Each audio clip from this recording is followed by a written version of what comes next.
Impassibles, Kyo Sampan et Nuon Chea écoutent la sentence. Le tribunal vient de confirmer la peine prononcée en 2014, la prison à vie pour ces anciens dirigeants Khmer Rouge accusés de crimes contre l'humanité. Les deux hommes affirment qu'ils ignoraient les atrocités perpétrées entre 1975 et 1979. Ils étaient pourtant respectivement présidents du Kampuchéa démocratique, le nouveau nom qu'ils attribuent au Cambodge, et Premier ministre et idéologue des Khmer Rouges. À cette époque, un quart de la population cambodgienne disparaît. Je peux accepter ce verdict, mais comparé à ce que j'ai vécu, ce n'est pas une vraie justice.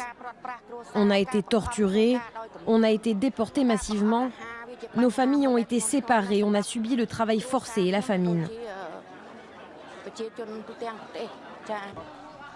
D'autres craignaient que ce jour n'arrive jamais. Nombre de membres des Khmer Rouges sont morts avant d'avoir pu être jugés ou condamnés. J'ai eu peur que ce procès n'ait jamais lieu, parce qu'ils sont très vieux.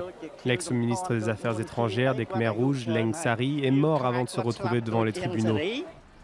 Seules 3 personnes ont pour l'instant été jugées par ce tribunal de Phnom Penh sous parrainage de l'ONU. Le dernier était Douche, chef de la prison S21 où 15 000 personnes ont été torturées avant d'être exécutées.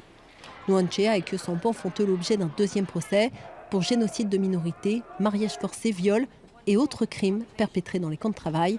Verdict attendu en 2017.